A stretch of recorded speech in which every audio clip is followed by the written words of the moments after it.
अस्सलाम वालेकुम everyone, welcome back to my channel. I hope आप सब बिल्कुल ठीक ठाक होंगे, खैर खैरियत से होंगे। हम लोग भी अल्हम्दुलिल्लाह बिल्कुल ठीक ठाक हैं। तो आज का व्लॉग भी मैं स्टार्ट कर रही हूँ इवनिंग से। तो यहाँ पे जी शाम का टाइम था और मैंने बनाना था खाना, लेकिन उससे पहले मेरी नज़र पड़ गई चूल्हे पे जो कि बहुत गंदा हुआ था। तो मैंने सोचा कि पहले इसको क्लीन कर लूँ, उसके बाद ही कोई और काम स्टार्ट करती हूँ। तो स्टोव क्लीन करने के बाद यहाँ पे मैं पानी बॉईल होने के लिए रख रही थी, क्योंकि हम पानी बॉईल करके इस्तेमाल करते हैं। वैसे यहाँ पे मोस्ट ऑफ़ द लोग टैप वाटर ही यूज़ करते हैं और कुछ मिनरल ले लेते हैं। यहाँ पे वैसे टैप वाटर ड्रिंकिंग सेफ़ है, लेकिन मेरी तसल्ली नहीं होती। मुझे होता है कि मैं एक दफ़ा बॉईल करके फिर ही पानी को इस्तेमाल करूँ, तो इस वजह से मैं पानी को बॉईल कर लेती हूँ। बस फिर इसके बाद हमारी 2 वीक्स की लॉन्ड्री इकट्ठी हुई हुई थी और डिले होते होते होता जा रहा था। तो मैंने सोचा कि मैं इनको सॉर्ट आउट कर देती हूँ, जब सुबह मेरे हस्बैंड काम पे जाएंगे तो वो वहीं से वॉश कर लेंगे। और फिर आज मुझे समझ नहीं आ रहा था कि मैं खाने में क्या बनाऊँ, तो मैंने सोचा चलो मटन का ही सालन बना लेते हैं।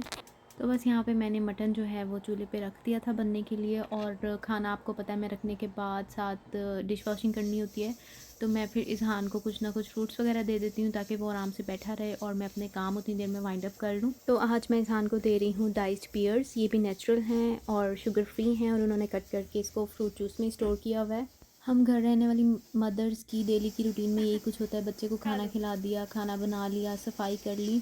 तो बस मेरे भी एक दिन की रूटीन में इतना ज़्यादा कुछ होता नहीं है सिवाय इन चीज़ों के। तो इस वजह से मैंने सोचा है कि मैं 2-3 दिनों की इकट्ठे जो व्लॉग्स हैं उनके जो हाइलाइट्स होंगे वो मैं आप लोगों के साथ शेयर करूँगी, और कोशिश करूँगी अपने व्लॉग्स में कंसिस्टेंट रहूँ। ऑलमोस्ट 2 to 3 डेज़ बाद मैं अपना व्लॉग जो है वो अपलोड कर दिया करूँ। तो ख़ैर ये फ्राइडे का दिन था और आज हमारा ग्रॉसरी का प्लान तो कोई नहीं था, लेकिन सैटरडे को बारिश थी। तो मुझे सुबह आंटी ने अचानक कॉल की कि हम आज ही ग्रॉसरी कराते हैं, क्योंकि कल बारिश है, फिर बच्चे के साथ मुश्किल होगी कि सामान भी उठाना, ग्रॉसरी भी उठानी और बच्चे को भी उठाना। तो बस फिर मैं फटाफट से रेडी हुई, ज़हान को भी चेंज किया, क्योंकि आंटी ने कहा था हम लोग 10 to 15 मिनट्स तक आएंगे। रेडी होके हम लोग पहले बाहर चले गए, उनका वेट करते रहे। फिर मैंने आंटी को कॉल की तो उन्होंने कहा कि नहीं अभी हम थोड़ी देर तक आते हैं। हमने अपना नाश्ता वगैरह भी पैक करके बैग में ही रख लिया था कि चलो गाड़ी में खा लेंगे। तो फिर जब आंटी ने कहा कि अभी थोड़ा टाइम है, तो फिर हम दोनों वापस अंदर चले गए। और यहाँ पे मैं बैग से जो पैक्ड हमारा नाश्ता था वही निकाल के तो खुद भी खा रही थी, और इज़हान को भी फिर मैंने खिला दिया साथ ही घर पे ही। वेजिटेबल्स वाला ऑमलेट बनाया था मैंने, और इज़हान के ऑमलेट में मैंने चीज़ लगा दी थी और साथ ब्रेड का स्लाइस थे। तो बस ये नाश्ता मैंने हम लोगों का रखा था। और बस फिर 10-15 मिनट तक ऑलमोस्ट हम लोग निकल गए हुए थे और यहाँ पे हम लोग मार्केट पहुँच गए थे। तो क्योंकि वहाँ जाके टाइम ज़रा लिमिटेड सा होता है, इसलिए मेरी कोशिश होती है कि मैं वीडियो कम बनाऊँ और सामान जो है वो फटाफट देख के लेने की करूँ, क्योंकि काफ़ी चीज़ें लेने वाली होती हैं। और बस यहाँ पे हमारी शॉपिंग कंप्लीट हो गई थी। अब हम लाइन में थे, अपना वेट कर रहे थे बिल करवाने के लिए। फिर मैं आप लोगों को घर जाके दिखाती हूँ कि मैंने क्या क्या कुछ लिया। तो यहाँ पे मैंने लिया था बोनलेस चिकन, और इसके अलावा मैंने 2 ऐसे फ्रूट्स लिए थे जो मैंने यहाँ पे आके फ़र्स्ट टाइम लिए हैं। तो यहाँ पे मैंगो और लीची ली थी, और इनके रेट्स इतने ज़्यादा थे कि मैं बाद में सोच में पड़ गई कि मुझे लेने चाहिए थे या नहीं। तो $13 के ऑलमोस्ट सिर्फ 4 मैंगोज़ थे और $11 की हाफ़ पाउंड लीची थी। वैसे तो जो लोग यहाँ काफ़ी टाइम से रह रहे हैं, जिनकी सैलरीज़ अच्छी हैं, ऑब्वियसली उनके लिए ये प्राइस मैटर नहीं करती। लेकिन क्योंकि अभी हमें आए हुए कम अरसा हुआ है, तो अभी नए नए हैं, तो हर चीज़ ही बहुत ज़्यादा यहाँ पे एक्सपेंसिव लगती है। और है भी, न्यूयॉर्क में इन्फ्लेशन बहुत ज़्यादा है। और स्पेशली अगर हम कोई चीज़ लेते हुए डॉलर को पीकेआर में कन्वर्ट कर लें, तो फिर तो बंदा सोचता है कि नहीं ये रहने ही दो। लेकिन अल्हम्दुलिल्लाह अल्लाह ताला का बहुत बहुत शुक्र है कि अच्छा मैंने जोड़ा है। तो खैर यहाँ पे मैंने सब्जियों में आज 3 चीज़ें ली थी। गोभी ली थी और करेले और भिंडी ली थी, और बाकी की चीज़ें जो हैं वो शिमला मिर्च, गाजर वगैरह। और ये आप लोगों को मैंने बताया था लास्ट व्लॉग में कि आजकल मेरा टी बैग वाली चाय पीने को बहुत दिल चाहता है, तो मैंने उसके लिए एवरीडे लिया था। और नीडो मैंने इसलिए लिया था कि मैं ट्राई करूँगी कि इसकी चाय कैसी बनती है। साथ मैंने, मुझे आज फ़र्स्ट टाइम क्रीम नज़र आई पाकिस्तान वाली, ये मिल्क पैक की, तो मैंने ये ले लिया। अदरवाइज़ मैं यहाँ की जो व्हिपिंग क्रीम यूज़ करती हूँ तो बहुत पतली सी होती है, उसका कोई अच्छा टेस्ट नहीं आता। तो खैर घर आने के बाद मैंने सारी चीज़ें सेट करके आते ही रख दी थी आज। और फिर मैंने सोचा कि चलो अपने लिए चाय बना लेती हूँ। सुबह से ब्रेड अंडा खाया था, तो चाय अब पी लेती हूँ। तो यहाँ पे मैं अपने लिए चाय बना रही थी, और मैं सोच रही थी कि इसकी नीडो की चाय भी एवरीडे की तरह बनेगी, लेकिन नहीं, जो एवरीडे का टेस्ट है वो इसमें नहीं है। और ये मैंने इसलिए भी लिया था कि मैं इज़हान को ट्राई करवाऊँगी कि अगर वो किसी तरह यही ले ले, क्योंकि फ़्रेश मिल्क तो वो नहीं पीता। तो खैर मैंने एक दफ़ा इसको बना के दिया, लेकिन उसने इसको भी रिजेक्ट ही किया। तो इज़हान किसी किस्म का जो दूध है वो उसका कोई इंटेक नहीं है, दूध वो लाइक ही नहीं करता। अच्छा बच्चे दिन में और कुछ खाएँ ना और 1 से 2 फीडर भी ले लें ना तो माँ को सुकून हो जाता है। लेकिन जब ये बिल्कुल ही दूध नहीं पीता ना तो मुझे होता है कि नहीं अब इसको कुछ ना कुछ खिलाना ही है, क्योंकि इसने बॉटल वग़ैरह तो लेनी नहीं है। तो ख़ैर यहाँ पे चाय के साथ मैं टी केक ले आई थी, खुद भी खा रही थी और इज़हान को भी खिला रही थी। उसके बाद हम लोग सो गए थे क्योंकि थक गए थे आके। और ये फिर शाम के टाइम में थोड़ी देर के लिए इज़हान को बाहर ले आई थी। डेली तो मैं इसको पार्क नहीं लेके जा सकती, तो बस मुझे ये होता है कि चलो बाहर ये थोड़ी देर के लिए फ्रेश एयर में खेल ले। और यहाँ पे वापस आके अंदर मैं इज़हान के लिए खिचड़ी बना रही थी। बस फिर जब ये बन गई तो मैंने इज़हान को शाम में खाना वगैरह खिलाया। और आजकल ये इतना एक्टिव हुआ है ना, इससे बस नज़र हटाने की देर होती है और इसने इतने सारे काम ख़राब करके रखे होते हैं। तो मैं थोड़ी देर के लिए बाहर गई तो यहाँ पे इज़हान ने ढेरों ढेर टिश्यू का जो पैकेट था वो सारा खाली किया हुआ था और सारे इधर फेंके हुए थे। और किचन के बर्तन तो इसकी डेली की रूटीन है ना, बस इसने निकाल लेने हैं, उस पे खड़े हो जाना है और शेल्फ्स में देखना है कि क्या क्या कुछ दराज़ों में पड़ा हुआ है और क्या नहीं पड़ा हुआ। इसलिए जो बच्चों की टॉडलर वाली स्टेज होती है ये मुझे बहुत ज़्यादा मुश्किल लग रही है अभी इसको हैंडल करना। तो जी यहाँ पे हमारा जो छोटा सा डाइनिंग रूम या लिविंग रूम जो भी आप कह लें, इसकी अपडेट ये है कि हमने यहाँ पे थोड़ी सी सेटिंग चेंज की है। एक डाइनिंग ली है न्यू, क्योंकि डाइनिंग के बगैर गुजारा बहुत मुश्किल था। और इसके अलावा मैंने ली है एक कॉफ़ी टेबल, जो कि मैंने रखनी तो सोफ़े के सामने थी, लेकिन क्योंकि स्पेस कम है तो इस वजह से मैंने फ़िलहाल दीवार के साथ रख दी है। तो पिछले व्लॉग्स में अगर आप लोगों ने देखा होगा तो सोफ़ा जो है वो फ्रंट वाली दीवार के साथ था, जिधर अब डाइनिंग पड़ी हुई है और उसके आगे एक छोटी सी हमने टेबल रखी हुई थी जिधर हम बैठ के मोस्टली खाना खा लेते थे। तो इधर इस घर में स्पेस इतनी कम इसलिए है क्योंकि ये पहले स्टूडियो था और उसको उन्होंने रेनोवेट करवा के 1 रूम बनाया और गैराज की थोड़ी सी स्पेस मज़ीद ऐड करके उन्होंने उसको 2 रूम में एक्सटेंड कर दिया।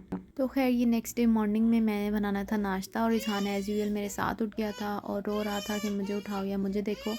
लेकिन उस टाइम इतना कम होता है ना कि मैंने अपने हस्बैंड को भी नाश्ता बना के देना होता है और ये भी मुझे तंग कर रहा होता है। आज मैं नाश्ते में पराठा या कोई हैवी चीज़ नहीं बना रही। ये लास्ट टाइम मैं सीरियल लेके आई थी तो मैंने सोचा कि चलो इसको ट्राई करते हैं ये कैसा है। ये सीरियल भी है, इसके अंदर वॉलनट्स भी हैं, बनानास भी और हनी फ्लेवर भी इन्होंने ऐड किया हुआ है। तो बस मैंने बाउल के अंदर ये सीरियल डाला, दूध अलहदा से बॉयल किया और उसके अंदर ये दूध डाल दिया। जब ये थोड़े से सॉफ्ट हो गए तो फिर हम लोगों ने इसको एज आ ब्रेकफास्ट जो है वो यूज़ किया। हनी मुझे पता नहीं था इसके अंदर ऐड है, तो मैंने फिर भी एहतियातन जो है डाइनिंग पे रख दिया था कि अगर ज़रूरत हो तो मेरे हस्बैंड ऐड कर लें। और इसके अलावा अभी हम लोगों ने आज ये फ़र्स्ट टाइम ट्राई करने थे, तो मैं सोच रही थी पता नहीं मेरे हस्बैंड को पसंद आए कि ना आए। तो चलो एज अ साइड ऑप्शन मैं वाटरमेलन भी कट कर देती हूँ, फिर उन्होंने दोनों में से जो चीज़ खानी होगी वो खा लेंगे। लेकिन उनको ये सीरियल पसंद आ गया था तो उन्होंने वही खाया था।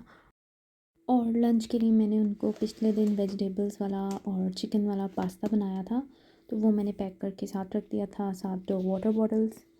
इज़हान ने भी हमारे साथ सीरियल के बस 1-2 चम्मच लिए थे और अभी इसका शायद मूड नहीं था नाश्ता करने का, तो मैंने सोचा चलो मैं पहले इसको फ़्रेश कर देती हूँ। तो यहाँ पे मैं इसको लेके जा रही थी वॉशरूम में। पहले मैंने सोचा इसको मैं आज टूथब्रश करवाती हूँ, तो इसके लिए स्पेशली मैंने ये स्टूल लिया था कि ये इसके ऊपर खड़ा हो जाए और फिर मैं इसको आहिस्ता आहिस्ता टूथब्रश करवाने की आदत डालूँ। वैसे मोस्टली रिकमेंडेड तो ये होता है कि 2 ईयर्स से स्टार्ट करें, लेकिन अभी ये 18 मंथ्स का यानी 1.5 साल का भी नहीं हुआ, तो मैंने इसको अभी से स्टार्ट करवा दिया है ताकि इसको आदत हो जाए आहिस्ता आहिस्ता। और अभी इसके टीथ भी जो हैं वो सारे नहीं आए, 4 ऊपर वाले आए हैं फ्रंट के और 4 नीचे वाले, और दाढ़ें अभी इसकी निकल रही हैं। तो ब्रश करवाने के बाद मैंने सोचा कि अब मैं इसको शावर दे देती हूँ। यहाँ पे मैंने इज़हान को शावर ऑलरेडी दे दिया हुआ था, लेकिन इसका पानी के साथ खेलने का बहुत मूड हो रहा था, तो मैं पास इसके खड़ी रही थोड़ी देर और इसको मैंने खेलने दिया। अकेला मैं इसको नहीं छोड़ती पानी में क्योंकि ये सेफ़ नहीं होता। आप लोगों को भी बच्चों का बहुत ख्याल रखना चाहिए, जब भी उनको वॉशरूम में भेजें तो अकेला ना छोड़ें, क्योंकि खुदा ना खास्ता इस तरह के कई केसेस सुनने में आते हैं बच्चों के डूबने वाले। तो फिर मैं इसको कभी भी अकेला नहीं छोड़ती, ना इवन घर में ना इवन वॉशरूम में। मैं 24 घंटे इसके साथ साथ ही रहती हूँ।